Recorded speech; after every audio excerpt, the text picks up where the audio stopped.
ఈ వీడియో చూసే ముందు ఒక చిన్న ఇన్ఫర్మేషన్. నేను ఆల్రెడీ రామేశ్వరం ఎలా వచ్చాను, అసలు ఎక్కడున్నాను, రామేశ్వరం నుంచి ఎలా వెళ్ళిపోయాను అనే దాని గురించి ఒక వీడియో చేసి ముందు పెట్టాను.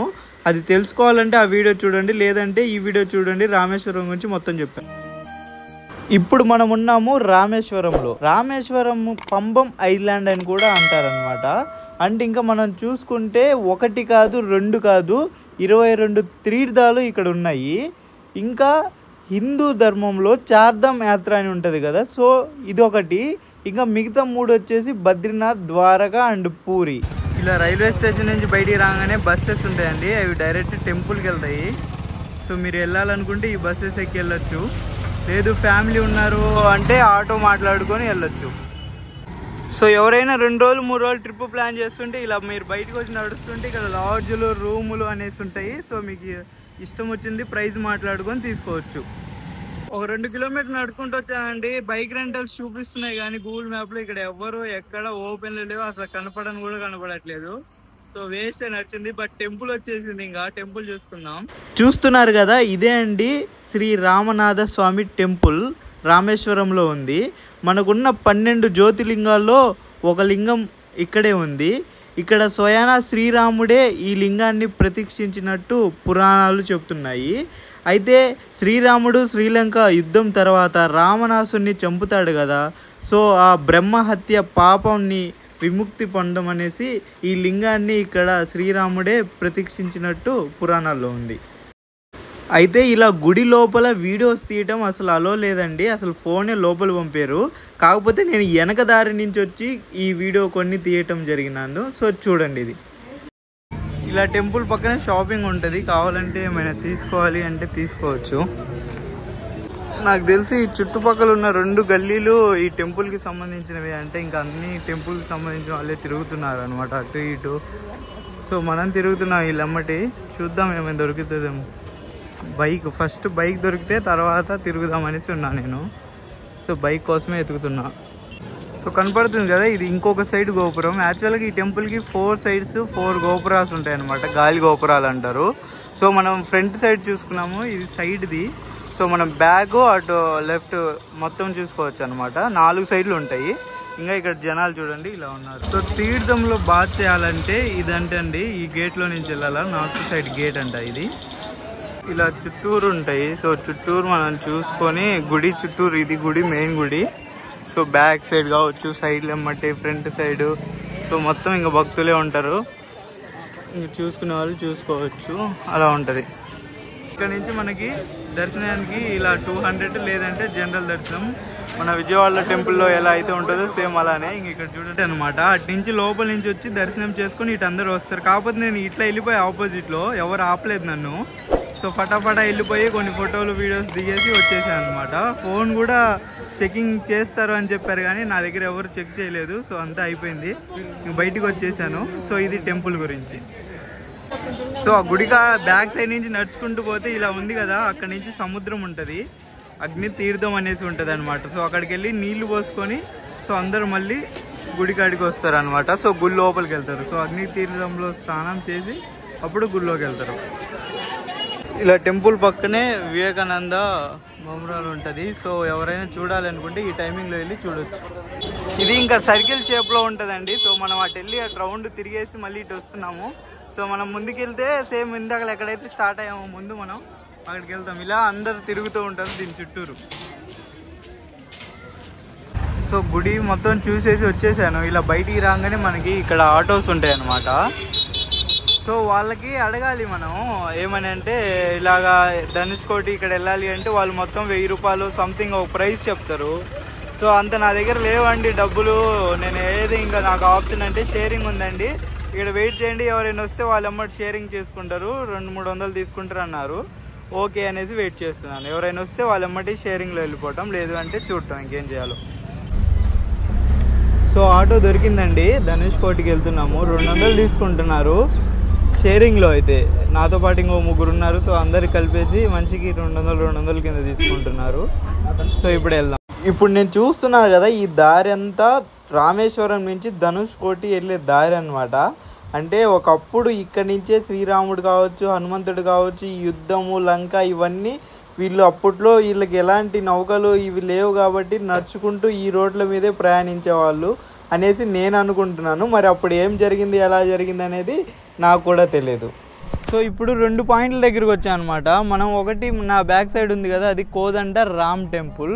అండ్ ఇక్కడ వచ్చేసి మన రాముడు అప్పుడు వెళ్ళటానికి రాళ్ళు వేసాడు కదా నీళ్ళలో తేలేవి. సో అవి మనం ఇక్కడ చూడొచ్చు. దగ్గరికి వెళ్ళి చూద్దాం పదండి. సో 20 రూపీస్ అనమాట. ఇక్కడ మనం రాయిని చూడొచ్చు. రామ్ సేతుకి యూజ్ చేసిన రాయి.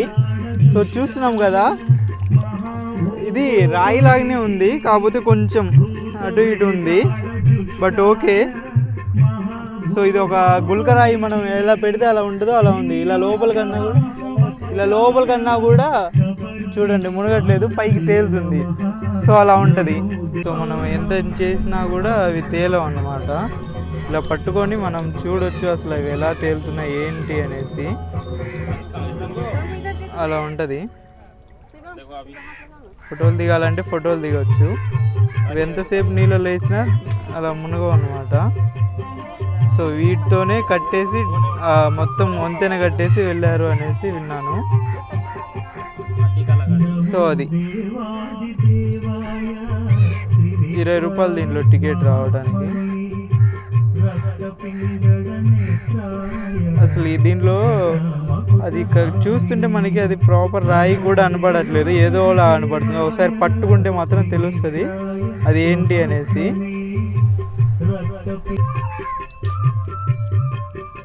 ఆ రాయిని పట్టుకున్నాను కదా, నాకు అది ఒక కైండ్ ఆఫ్ రాయి లాగా అనిపిస్తుంది అనమాట. మరీ అంతగా ఏం అనిపించట్లేదు.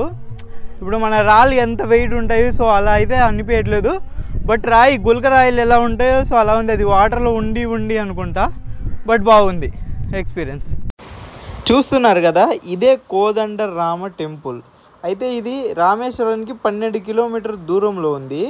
అప్పట్లో శ్రీరాముడిని విభీషణుడు అంటే రావణాసుడు తమ్ముడు, సో వీళ్ళు కలిసి మాట్లాడుకొని ఇక్కడే అంతా అయినట్టు పురాణాల్లో ఉంది.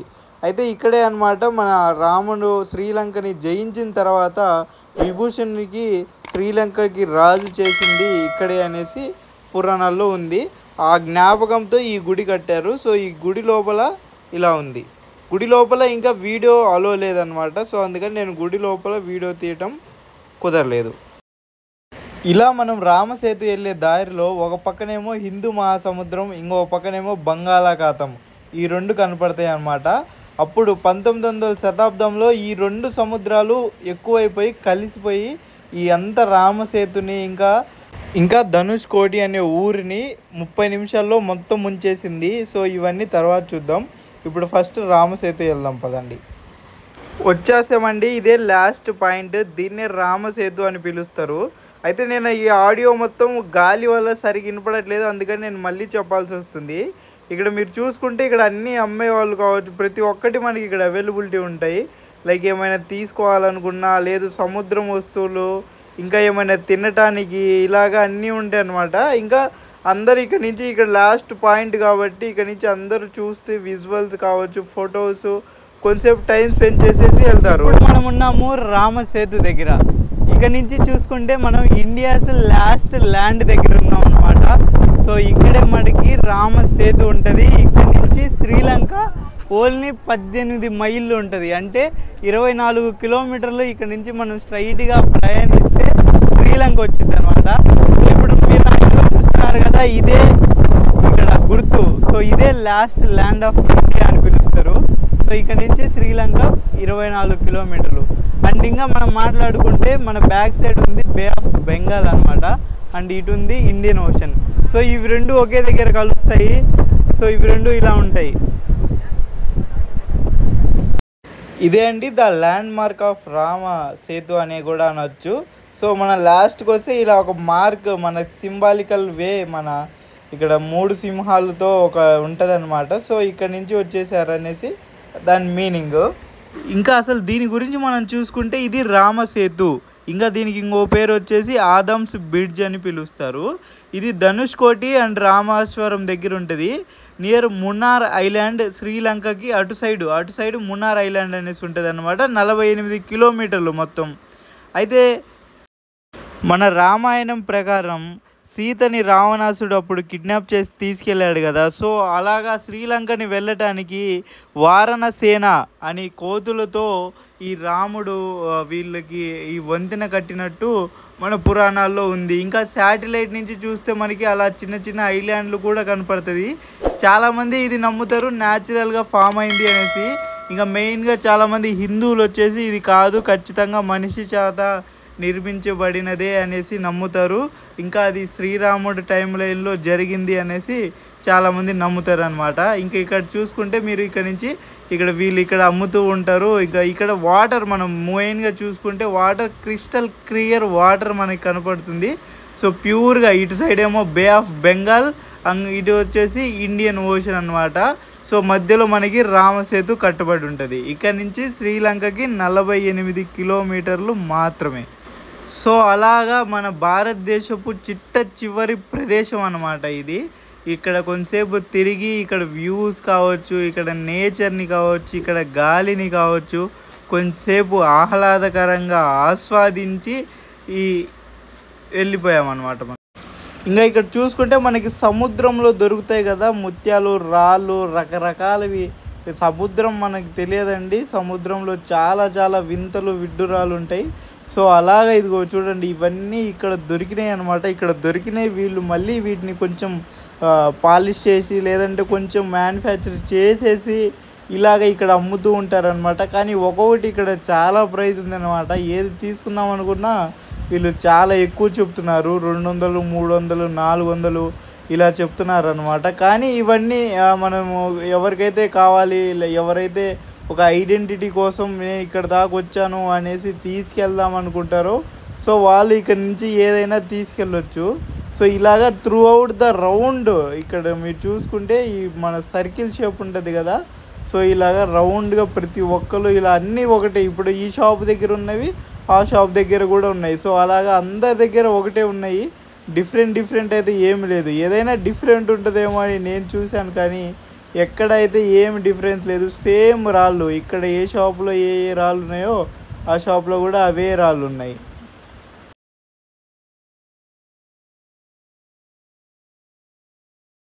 ఇదండి రామసేతు గురించి. సో రామసేతు అయిపోయింది, ఇప్పుడు మనం వెళ్తున్నాము ధనుష్కోటికి.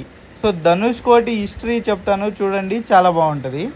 చూసుకుంటే ఇది కనపడుతుంది కదా, ఇది ధనుష్కోటి ఓల్డ్ రైల్వే స్టేషన్. అప్పట్లో అంటే 19th సెంచరీలో ఇక్కడ ఒక సునామీ వచ్చి 30 నిమిషాల్లో మొత్తం ధనుష్కోటి చెల్లా అయిపోయింది అనమాట. సో దాంట్లో రైల్వే స్టేషన్లో అప్పుడు రైలు కూడా ఉంది. సేమ్ ఆ రైల్లో ఉండి ఒక 100 మంది వరకు చనిపోయారు. అండ్ అలానే ఇక్కడ రాముని పాదాలు కూడా ఉంటాయి అన్నమాట, పాద ముద్రలు. సో ఒకసారి వెళ్ళి చూద్దాం. కనపడుతుంది కదా, ఇవే రాముని పాద ముద్రలు అన్నమాట. సో ఇలా ఉంటాయి.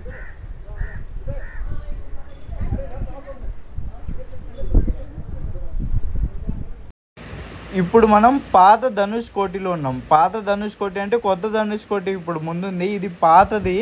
సో ఇక్కడ 1900 సెంచరీలో మీరు మాట్లాడుకుంటే మనం ఇందాక నేను చెప్పాను, ఇక్కడ సునామీ, పెద్ద సునామీ వచ్చి ఇటు బంగాళాఖాతం ఇటు భారత సముద్రం ఇవి రెండు కలిసి ఈ మొత్తాన్ని ముంచేసాయి అన్నమాట. అప్పట్లో 30 నిమిషాల్లో ఊరు మొత్తం ఒకేసారి కొట్టుకొని పోయింది, ప్రతి ఒక్కరు చచ్చిపోయారు.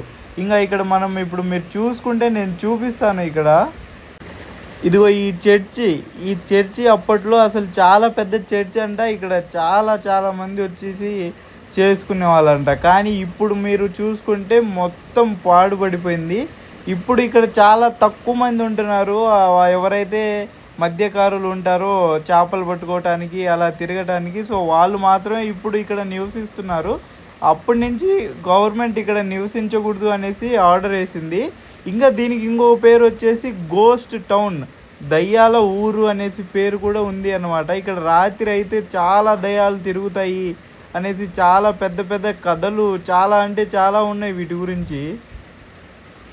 ఇక్కడ మనకి క్లియర్గా తెలిసిపోతుంది చూడండి, ఊరు ఇల్లులు కావచ్చు అన్నీ ఇక్కడ ఏమీ లేకుండా అసలు ఆనవాళ్ళే లేకుండా అయిపోయాయి అన్నమాట. ఇవి మనం చాలా అంటే ఖరాబ్ అయిపోయిన ఈ శిథిరాలు మాత్రమే మనం చూడగలుగుతున్నాము. ఇప్పుడే ఇలా ఉంది అంటే అప్పట్లో ఎలా ఉందో చూసుకోవచ్చు. అలా అంత దూరం నుంచి మొత్తం త్రూ అవుట్ ఇదంతా ఊరండి. సో ఇప్పుడు మనం చూసుకుంటే అసలు ఒక్క ఇల్లు కూడా లేదు, అంటే అప్పట్లో ఇల్లులు ఒక్కటి కూడా లేవన్నమాట. అవి ఉంటే చూపించడానికి కొంచెం బాగుండేది. చూసుకుంటే పరోటా అనమాట, రామేశ్వరంలో పరోటా విత్ ఆమ్లెట్ వేస్తున్నారు. సో ఇలా ఉంటుంది పరోటా, మనమే ఇలా తుంపుకొని పెట్టుకుంటే వాళ్ళే వేస్తారు అనమాట. సో తిని చూద్దాం ఎలా ఉందో చెప్తాను. సేమ్ మన పరోటా ఎలా ఉంటుందో అలానే ఉంది ఆమ్లెట్తో. ఇంక మొత్తం ఎక్స్ప్లోర్ చేస్తాము రామేశ్వరం. మెయిన్గా టెంపుల్ ఒకటి ప్లస్ అది ఇంకంతే చూసుకోవాల్సింది, ఇంకేం లేదనమాట ఇక్కడ. ఇంక రైల్వే స్టేషన్కి వెళ్తున్నాను, అక్కడి నుంచి డైరెక్ట్గా మనం పాండిచ్చేరి వెళ్ళిపోతాం ఇప్పుడు.